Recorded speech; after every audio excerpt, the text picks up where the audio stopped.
Le faux dans l'info, le podcast d'Africa Tchèque pour comprendre l'écosystème de la désinformation. Bienvenue à tous, je suis Maria Mathiam. Pour ce mois d'octobre 2024, nous allons parler de l'importance de l'éducation aux médias et du projet important lancé par Africa Tchèque, un projet mis en place avec la collaboration de Reporters sans frontières, un projet important parce qu'il a été fait en Wolof, une des langues nationales au Sénégal, mais également un projet important puisqu'il implique des radios communautaires de Dakar. Pour en parler, son réalisateur Asmomar Lo est notre invité. Le faux dans l'info, décryptage. Bonjour Asmomar Lo. Bonjour Mariama, merci pour l'invitation. Vous êtes journaliste-chercheur à Africa Tchèque et vous êtes le réalisateur du podcast sur l'éducation aux médias, fait en Wolof, en partenariat avec des radios communautaires de Dakar. Qu'est-ce que l'éducation aux médias ? L'éducation aux médias est un ensemble de processus pédagogiques et didactiques qui cherchent à donner des savoirs à un public sur des domaines spécifiques, mais dont l'objectif ou le domaine d'étude est toujours les médias. Je donne l'exemple d'un programme d'éducation aux médias qui se focalise sur la désinformation. Là, l'objectif peut être d'outiller les destinataires de ce programme-là avec des connaissances sur le fact-checking, la vérification des faits ou alors des techniques qui permettent d'identifier une information potentiellement fausse ou préjudiciable. Si on va un peu plus en profondeur, là, on pourrait de manière simple enseigner aux gens qui sont des destinataires de ce projet d'éducation aux médias comment, en tout cas, mener une recherche rapide sur un outil comme Google si on reçoit une info, un article qui est susceptible d'être faux ou dont on ne sait pas si ce qu'on y lit est vrai ou pas. De ce fait, on peut apprendre aux participants d'aller sur Google et de faire une recherche très simple pour pouvoir savoir s'il y a des médias crédibles, non seulement à l'échelle nationale ou sur le plan international, qui en ont parlé. Par ailleurs, le plus courant dans les programmes d'éducation aux médias est aussi d'apprendre aux participants comment identifier un contenu potentiellement faux. Et quand je dis contenu, je pense plus aux images et aux vidéos ou aux éléments audiovisuels qui très souvent sont sortis de leur contexte. Cela veut dire que ce qu'ils nous montrent quand c'est une image n'est pas forcément faux, mais c'est des éléments qui peuvent être sortis de leur contexte. Je donne l'exemple des événements de 2019 en Afrique du Sud qui ont relayé en tout cas des attaques xénophobes de locaux sud-africains contre des étrangers. Alors la plupart de ces images qu'on nous montrait étaient vraies, sauf qu'elles étaient sorties de leur contexte.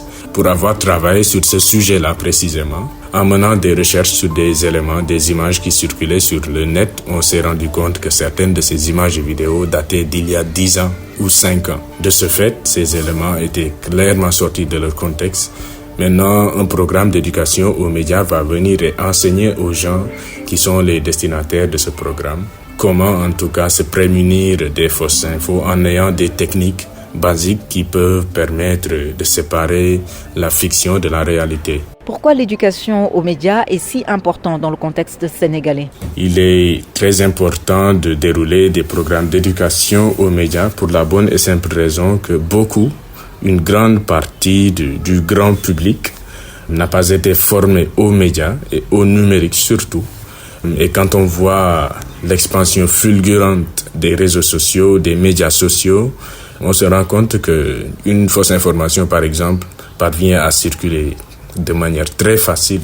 En un temps record, une fausse info qui peut pourtant être débusquée avec des techniques basiques de recherche et de vérification parvient quand même à atteindre des proportions très inquiétantes. Je donne l'exemple d'un marronnier qui revient presque chaque année, disant qu'au Sénégal, on a 345 divorces par jour. Ce qui est faux parce que c'est une statistique donnée par l'ANSD mais qui a été très mal interprétée et propagée sur le net. Par exemple, pour vérifier une telle info, on n'a pas besoin d'être fact-checker ou expert sur la désinformation. Il suffit juste de mettre à l'œuvre des techniques très basiques de vérification afin de pouvoir se prémunir du piège de la désinformation. Mais malheureusement, beaucoup de Sénégalais n'ont pas été formés au programme d'éducation aux médias, par exemple sur la désinformation ou sur le numérique ou sur les médias en général. En plus de cela, il y a le taux d'analphabétisme qui est quand même non négligeable au Sénégal. Beaucoup ne savent ni lire ni écrire dans aucune langue, ce qui fait que si certains reçoivent une info, souvent relayée sous la forme de soit vidéo en langue locale ou bien éléments audio, ces personnes-là qui peuvent ne pas avoir des connaissances avancées sur le numérique, sur comment aller sur le net, effectuer une recherche d'images inversées ou vers quel site aller pour vérifier des choses. Ces personnes-là se retrouvent vulnérables face à cette information et on sait tous que les fausses informations circulent très rapidement, beaucoup plus rapidement que les informations qui sont vraies. Et en général, les gens mettent beaucoup plus de temps à vérifier, à démentir une information que les gens ne mettent du temps à fabriquer une fausse info.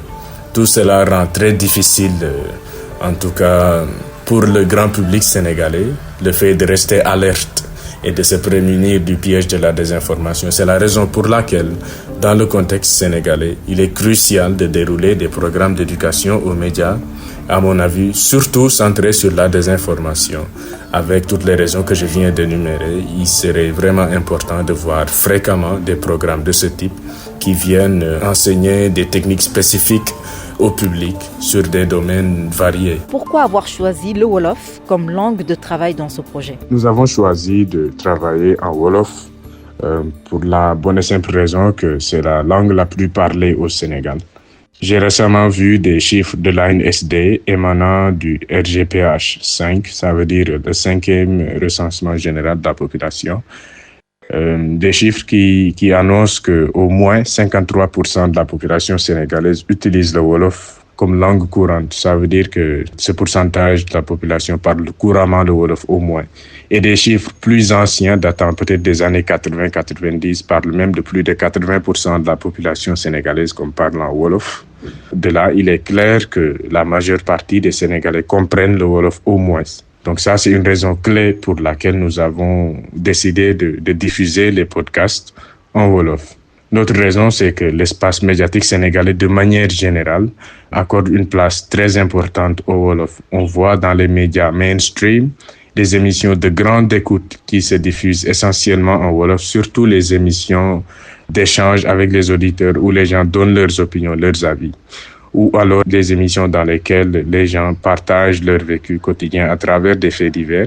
Ça, c'est des émissions avec des audiences folles.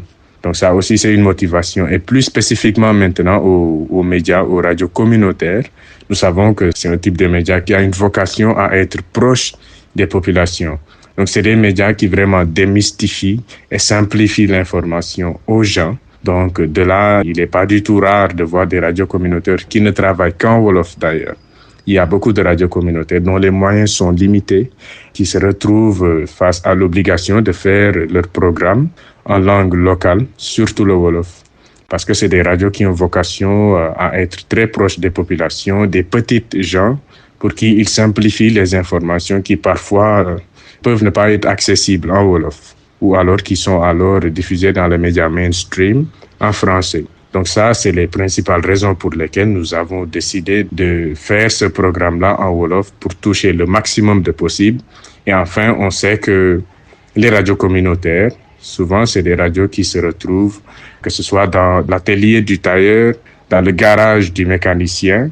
C'est des radios en qui les gens s'identifient en fonction des zones de diffusion. Par exemple, si je prends l'exemple d'une commune comme Rufisque, vous allez entendre dans le marché, dans les différentes étals et tout, les gens vont écouter la radio locale Joko FM parce qu'il y a ce sentiment-là d'appartenance à la radio, de proximité. Les gens vous diront que c'est une radio à laquelle on s'identifie, c'est une radio de proximité de notre quartier, raison pour laquelle il est important pour nous, non seulement de travailler en Wolof, mais aussi de toucher un public qu'on ne touche pas toujours. Parce qu'il faut souligner aussi le fait que la plupart des programmes d'éducation se déroulent en français, notre langue officielle. Raison pour laquelle on s'est dit pourquoi ne pas innover, toucher un public inhabituel qu'on ne touche pas toujours à travers les articles qu'on met en ligne, à travers les petites vidéos et les créas, les capsules qu'on fait en français. Pourquoi ne pas faire exactement la même chose en Wolof? Restez avec nous, Asma Marlo. Je rappelle que vous êtes journaliste chercheur à Africa Check. Le faux dans l'info, le podcast d'Africa Tchèque pour comprendre l'écosystème de la désinformation. Le faux dans l'info, décryptage. Nous recevons Asmo Marlou, journaliste chercheur à Africa Tchèque, réalisateur du podcast sur l'éducation aux médias, podcast réalisé en Wolof et diffusé par des radios communautaires de Dakar. Asmo Mar, parlez-nous du projet en tant que tel. Alors, comment il se présente? Le projet, on l'a déroulé sur 1 mois et 3 jours. C'était un projet composé de 10 épisodes, chaque épisode avec un thème spécifique.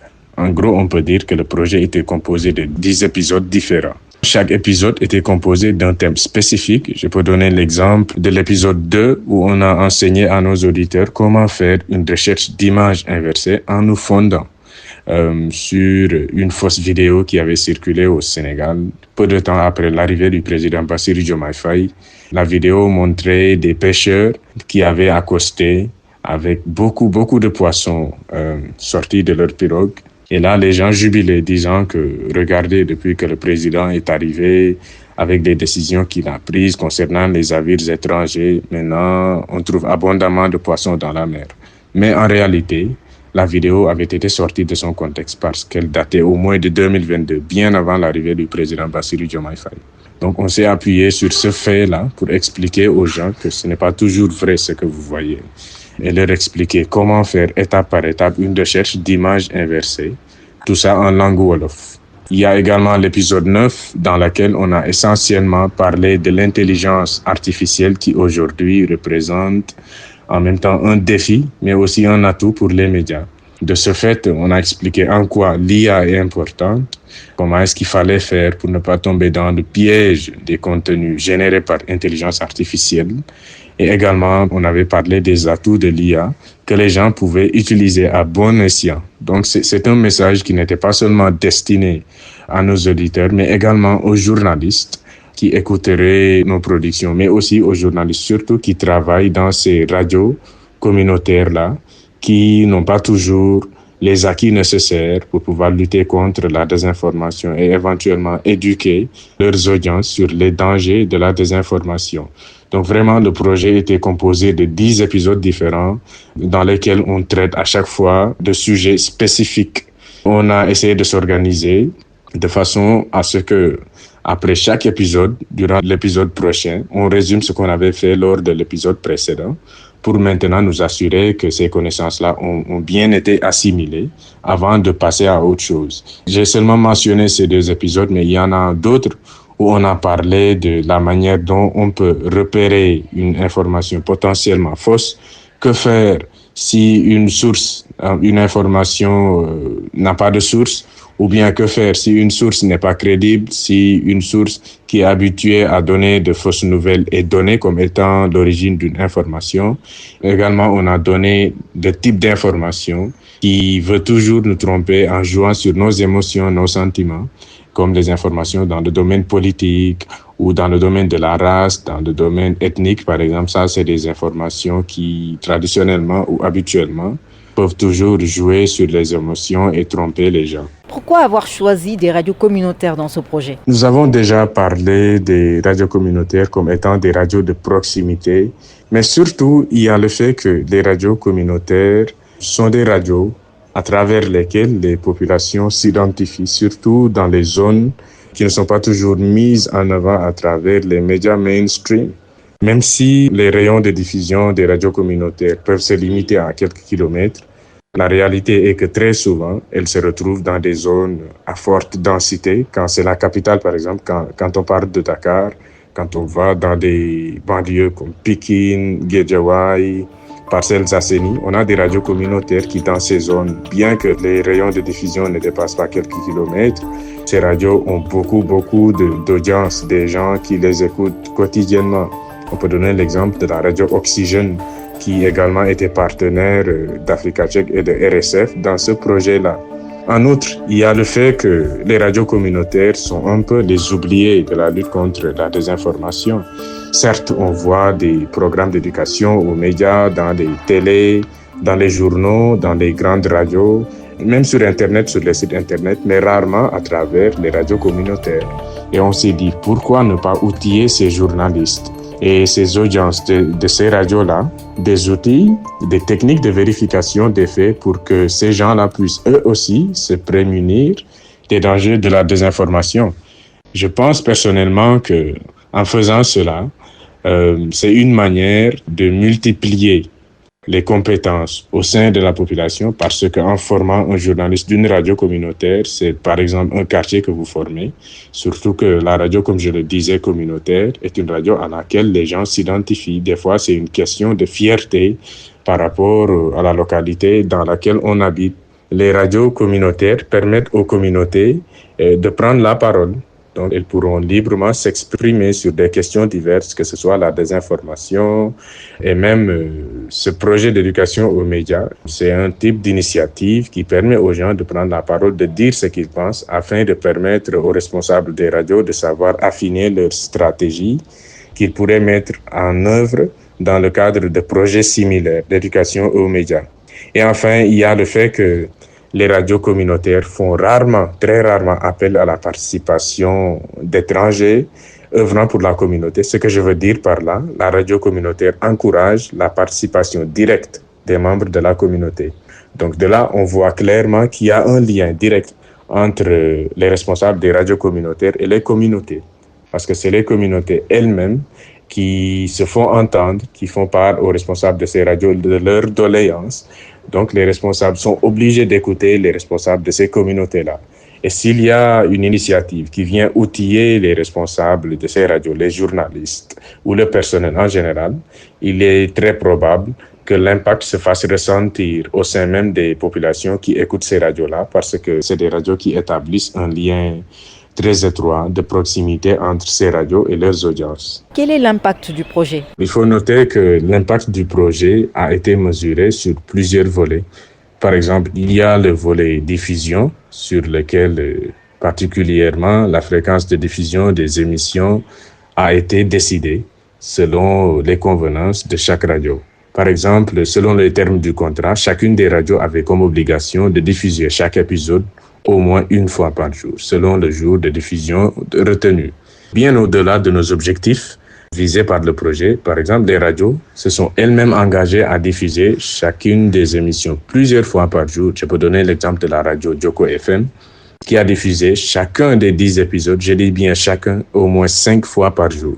De la même manière, Oxygène a effectué plusieurs rediffusions de certains épisodes qu'elle avait diffusés précédemment. Tout comme les deux radios déjà citées, il y a également la radio UCAD FM, qui est la radio universitaire de Dakar, de l'université Cheikh Anta Diop, qui a diffusé chaque épisode au moins 3 fois durant chaque jour de diffusion. L'impact du projet s'est également mesuré en termes d'audience atteinte par les radios. Par exemple, la radio Djoko FM de Rufisque a fait savoir que pour une population rufisquoise qui est estimée selon des chiffres assez vieux, je pense que c'est des chiffres qui doivent être mis à jour, mais selon le chiffre à sa disposition, pour une population rufisquoise estimée à plus de 500 000 personnes, l'audience se situait entre 60 et 61% de taux d'écoute dans ce département-là. Pour Oxygène, qui se trouve à Pikine, la radio a indiqué qu'il y a de cela 5 ans, elle était classée 3e parmi les radios communautaires du Sénégal les plus écoutées, avec un taux d'audience de 70% de la région de Dakar. Pour UCAD FM, elle n'a pas de chiffres précis sur l'audience touchée par la diffusion de ces épisodes, mais elle dresse quand même un bilan empirique qui est très positif. Merci énormément à vous, Asmo Marlou. Je rappelle que vous êtes journaliste chercheur à Africa Check. Fin de ce podcast produit par Africa Check et réalisé par Maria Mathiam. Merci à vous qui l'avez suivi. Prochain rendez-vous le mois prochain. D'ici là, doutez et vérifiez toute information pour éviter de tomber dans les filets de la désinformation. À bientôt!